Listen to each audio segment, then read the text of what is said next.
Hello నేను విశ్వేశ్వరరావు. ఒక దేశం యొక్క ఆర్థిక పరిస్థితిని ఆ దేశంలో ఉండేటువంటి మానవ వనరులతోటి కొలుస్తూ ఉంటారు.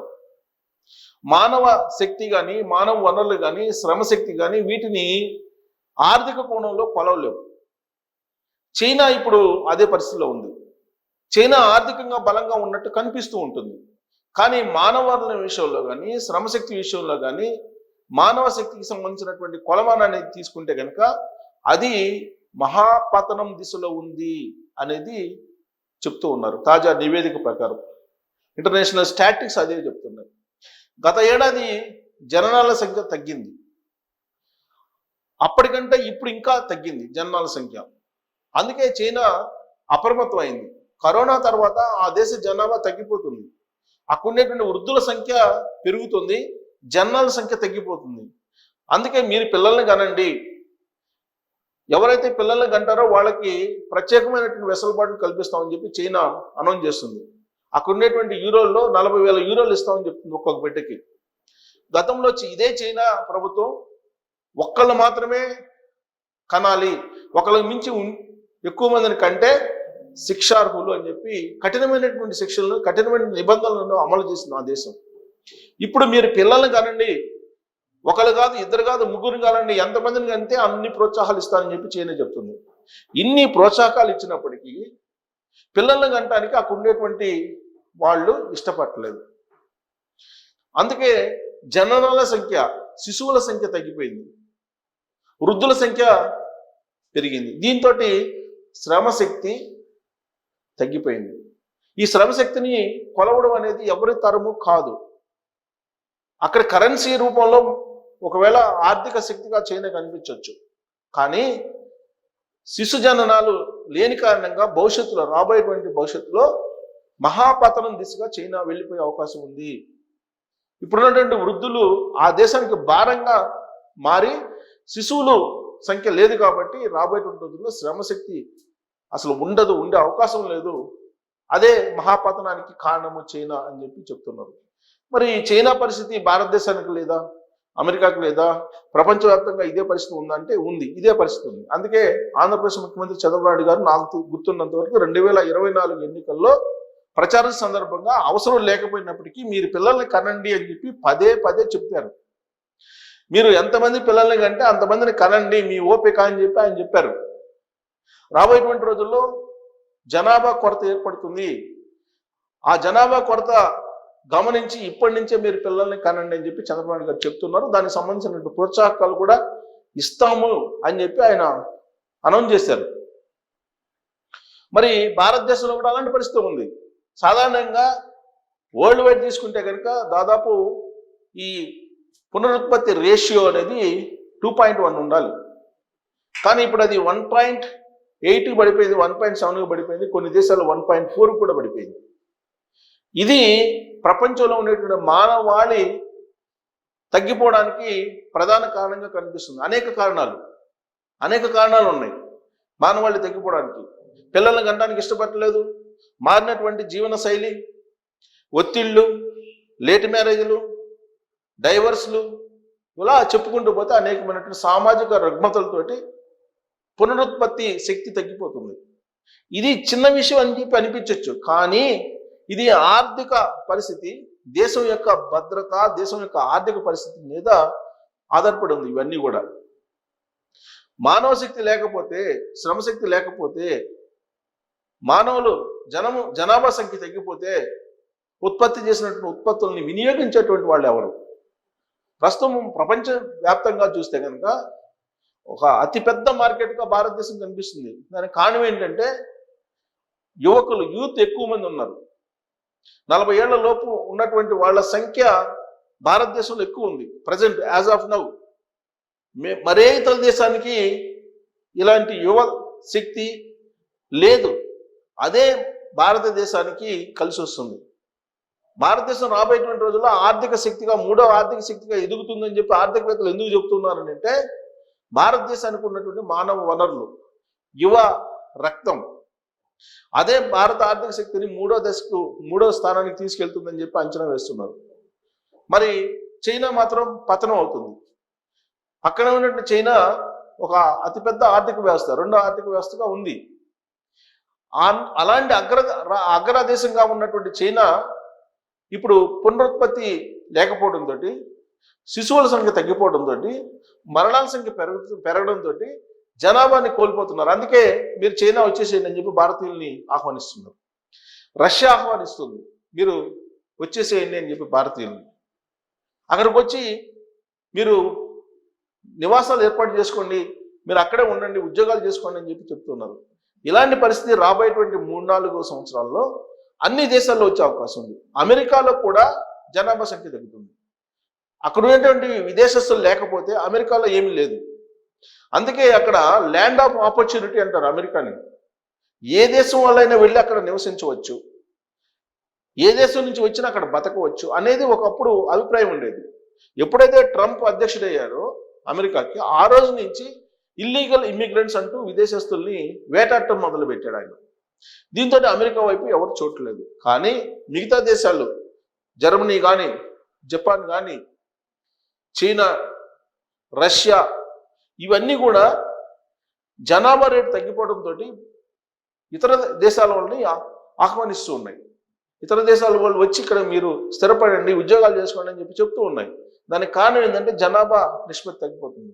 అందుకే అగ్రరాజ్యంగా ఉన్నటువంటి చైనా మహాపతనం దిశగా వెళ్తుందని చెప్పేసి ఇంటర్నేషనల్గా ఒక రిపోర్ట్ ఇప్పుడు వైరల్ అవుతుంది, సర్క్యులేట్ అవుతుంది. ఏంటి ఆ రిపోర్ట్ అని అంటే, ఇక్కడ చూడండి, మహాపతనం దిశగా చైనా జనాభా వేగంగా వృద్ధాప్యం వైపు అడుగులు, నేషనల్ బ్యూరో ఆఫ్ స్టాటిక్స్ నివేదిక. ఇది ఆషామాషంగా కనిపించవచ్చు ఈ స్టాటిక్స్, కానీ రాబోయేటువంటి రోజుల్లో ఏ దేశానికైనా సరే మానవ వనరులు లేకపోతే ఆ దేశం అభివృద్ధి చెందదు. అందుకే చైనా పతనం తీసుకువెళ్తుంది. అధిక జనాభా అండతో బలమైనటువంటి ఆర్థిక శక్తిగా అవతరించినటువంటి చైనాకు ఇప్పుడు అది పెద్ద శత్రువుగా మారింది. యుద్ధము, ఆర్థిక మాంద్యము కాదు, స్వయంగా ఆ దేశంలో పడిపోతున్నటువంటి జనాభా. ప్రస్తుతం చైనా తీవ్రమైనటువంటి జనాభా సంక్షోభం అంచున ఉంది. నేషనల్ బ్యూరో ఆఫ్ స్టాటిక్స్ సోమవారం విడుదల చేసినటువంటి గణాంకాలు డ్రాగన్ దేశాన్ని కలవరపెడుతున్నాయి. వరుసగా 4వ ఏడాది జనాభా తగ్గుదల సమస్యతో ఆ దేశం తంటాలు పడుతుంది. దీర్ఘకాలంలో శ్రామిక శక్తి తగ్గిపోయి ఆర్థికంగా సంకట స్థితి ఏర్పడుతుందని ఆందోళన చెందుతుంది. ప్రభుత్వం ఎన్ని దిద్దుబాటు చర్యలు చేపట్టినా అక్కడ యువత పెళ్లి చేసుకోవడానికి ససేమిరా అంటున్నాయి. దీంతో సంతృప్తికర ఫలితాలను ఇవ్వడం లేదు. దేశంలో వృద్ధ జనాభా పెరిగి జనరల్ రేటు తగ్గి సంక్షోభం నెలకొన్న వేళ దేశ భవిష్యత్తుపై నీళ్లు కమ్ముకున్నాయి. 65 ఏళ్లలో ఎన్నడూ లేని విధంగా సంక్షోభం. సో 65 ఏళ్ళుగా ఇప్పటి వరకు లేనటువంటి సంక్షోభం ఇప్పుడు పొంచి ఉంది చైనాకి. ఎన్బిఎస్ గణాంకాల ప్రకారం గత ఏడాదితో పోలిస్తే చైనా జనాభా 140.83 కోట్ల నుంచి 140.49 కోట్లకు పడిపోయింది. సో అంటే 33.9 లక్షల జనాభా, అంటే ఏడాదికి సుమారుగా 34 లక్షల మంది జనాభా తగ్గుతున్నారు అక్కడ చైనాలో. ఇది ఇంకా పెరిగే అవకాశం ఉందని చెప్పి ఆందోళన చెందుతుంది ఆ దేశం. 2025లో సుమారు 79.2 లక్షల మంది పిల్లలు జన్మించారు. అంటే 79 లక్షల మంది సుమారుగా జన్మించారు. ఈ సంఖ్య 2024లో చూస్తే, కంపేర్ చేస్తే 24లో 95 లక్షల మంది పోలిస్తే 17% తగ్గిందని. ఒక్క ఏడాదికి 17% తగ్గిందంటే 17% అంటే హ్యూజ్, చాలా ఎక్కువ పర్సెంటేజ్. 17% జనాభా తగ్గింది ఏడాదికి అంటే అది రాబోయే రోజుల్లో ఇంకా డిజాస్టర్కి వెళ్ళే అవకాశం. అందుకే చైనా ప్రభుత్వం అనేక ప్రోత్సాహకాలు అనౌన్స్ చేస్తున్నాయి. కానీ అక్కడ ఉన్నటువంటి వాళ్ళు పెళ్లి చేసుకోవడానికి ఇష్టపడలేదు, పిల్లల్ని కనడానికి ఇష్టపడలేదు. అలాంటి సిచ్యువేషన్, అలాంటి ఆలోచన భారత సమాజంలో కూడా వచ్చింది. ఇప్పుడు పెళ్లి చేసుకున్నటువంటి వాళ్ళ సంఖ్య పెరుగుతుంది. పెళ్లి చేసుకున్నప్పటికీ ప్రతి 100 మందిలో 30 మందికి పిల్లలు పుట్టడం లేదు. రకరకాల కారణాలతో, ఒత్తిళ్ళు, సాఫ్ట్వేర్ ఉద్యోగులకి ఒత్తిళ్ళు, పని ఒత్తిడి, ఆర్థికపరమైన ఒత్తిడి, కుటుంబ ఒత్తిడి, ఇలాంటివి చాలా ఉన్నాయి. ఆ కారణంగా 100కి 30 మందికి పిల్లలు పుట్టడం లేదు ఇండియాలో కూడా.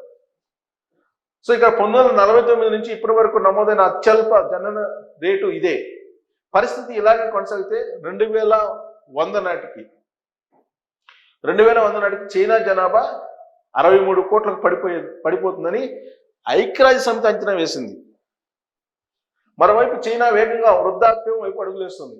2024 చివరి నాటికి 60 ఏళ్లు పైబడినటువంటి వాళ్ళ సంఖ్య 31 కోట్లకు చేరగా 2035 నాటికి 40 కోట్లు దాటుతుందని అంచనా. ఓవైపు జననాల రేటు తగ్గుతుంటే మరణాల సంఖ్య ఆందోళన కలిగిస్తుంది. గత ఏడాది చైనాలో సుమారు 1,13,00,000 మంది మరణించారు. గత 50 ఏళ్లలో ఇన్ని మరణాలు సంభవించడం ఇదే తొలిసారి. 65 ఏళ్ల క్రితం సంభవించిన ఘోర కరువు తర్వాత చైనాలో జనాభా ఇంత వేగంగా తగ్గడం ఇప్పుడే జరుగుతుందని నిపుణులు పేర్కొన్నారు. యువత ఆలోచనలో మార్పు కారణం. ఈ జనాభా సంక్షోభానికి చైనా కొన్నేళ్లుగా అమలు చేసిన ఒక్కరు ముద్దు విధానంతో పాటు యువత ఆలోచన ధోరణిలో వచ్చిన విప్లవాత్మకమైనటువంటి మార్పులే మూల కారణాలుగా విశ్లేషకులు భావిస్తున్నారు. అయితే జననాల రేటు భారీగా పడిపోతుందని గ్రహించినటువంటి డ్రాగన్ దేశం 2016లో ఒకే సంతాన విధానానికి స్వస్తి పలికింది. అప్పటి నుంచి 3 సంతానం ఉండవచ్చని ప్రకటించడంతో పాటు ప్రజలకు ప్రోత్సాహకాలు కూడా ఇవ్వడం మొదలుపెట్టింది. పిల్లల పెంపకం, విద్య, జీవన వ్యయానికి అయ్యే ఖర్చులు భారీగా పెరగడంతో పిల్లలు కనడానికి యువజంటలు ముందుకు రాకపోవడంతో ప్రభుత్వం ఏటా ప్రతి బిడ్డకు సుమారుగా 1,28,000 సబ్సిడీని ప్రకటించింది. అంటే మీరు పిల్లలను కానండి, ప్రతి పిల్లాడికి 1,28,000 ఇస్తారని చెప్పి చైనా ప్రకటించింది. ఎప్పుడు? 2016లో. ఇవాళ 2025. కానీ ఇవాళ కూడా అక్కడ ఉండేటువంటి యువత పిల్లలను కనడానికి ఇష్టపడలేదు. అందుకే జనాభా రేటు తగ్గిపోయింది. జనాభా రేటు తగ్గిపోతుంది. యువజంటలు ముందుకు రాకపోవడంతో ప్రభుత్వం ఏటా బిడ్డకు 1,28,000 ప్రకటించింది. కండోములపై పన్ను పెంచడం వంటి వినూత్న చర్యల ద్వారా కూడా జనాల రేటు పెంచేందుకు ప్రయత్నించింది. కండోముల మీద ట్యాక్స్ వేసింది. ఎందుకు? కండోములు కొని కుటుంబ నియంత్రణ పాటిస్తున్నారు. అందుకే కండోముల రేటు పెంచడంతో పాటు ట్యాక్స్ కూడా పెంచింది చైనా. అయినప్పటికీ కూడా అక్కడ పిల్లల్ని కనడానికి ఇష్టపడలేదు అక్కడ ఉన్న జంటలు. అయితే 2025 మొదటి 3 త్రైమాసికాల్లో వివాహాల నమోదులో 8.5% పెరుగుదలను నమోదు చేయడం కొంత సానుకూల అంశంగా నివేదిక తెలిపింది. జనాభా తగ్గుదల వేగాన్ని విశ్లేషించిన చైనా ఆర్థిక నిపుణులు యువతలో వివాహం పట్ల పెరుగుతున్నటువంటి విముఖత, ఆర్థిక ఒత్తిడితో పాటు ముఖ్యంగా మహిళలు తమ కెరీర్ దెబ్బతింటుందనే ఆందోళన ఇందుకు ప్రధాన అడ్డంకులుగా మారాయని వెల్లడించారు. సో చైనా టోటల్గా మహాపతనంలో ఉంది. అది ఇదే రకంగా కనుక జనాభా సంఖ్య తగ్గిపోతే, ఇప్పుడు 17% తగ్గింది గత ఏడాది, అదే 17% నెక్స్ట్ 2 years కనుక తగ్గితే మహాపతనం ఖాయం అతి త్వరలో చైనా. ఇలాంటి పరిస్థితి భారతదేశంలో రాకుండా ఉండాలంటే యువతకు ఒత్తిడి లేనటువంటి ఉద్యోగాలు కల్పించడం, నాణ్యమైనటువంటి జీవన విధానాన్ని, నాణ్యమైనటువంటి జీవన ప్రమాణాలను పాటించాలని చెప్పాలి. లేదంటే భారతదేశం కూడా ఇదే పరిస్థితి వస్తుంది రాబోయే 20 రోజుల్లో. అందుకే చంద్రబాబు నాయుడు గారు అనేక సందర్భాల్లో చెప్తున్నారు, నరేంద్ర మోడీ గారు కూడా చెప్తున్నారు, RSS చీఫ్ మోహన్ భాగవత్ గారు కూడా చెప్తున్నారు. ఇంతమంది చెప్పినా కానీ మారినటువంటి సామాజిక పరిస్థితుల దృష్ట్యా పిల్లల్ని కనడానికి, పెళ్లి చేసుకోవడానికి కూడా ఇష్టపట్ల భారత యువత ఇప్పుడు చాలా మంది. ఇదే టెండర్ కొనసాగితే కనుక కోలివింగ్కి పరిమితం అవుతారు. అంతే తప్ప పెళ్లి చేసుకోవడానికి కానీ బిడ్డలు కనడానికి కానీ ఇష్టపడరు. కాబట్టి ప్రభుత్వాలు మేల్కోవాలి. మేల్కోకపోతే చైనా పరిస్థితి వస్తుంది. మరి దీనిపైన మీరు కామెంట్ చేయొచ్చు. Thank you.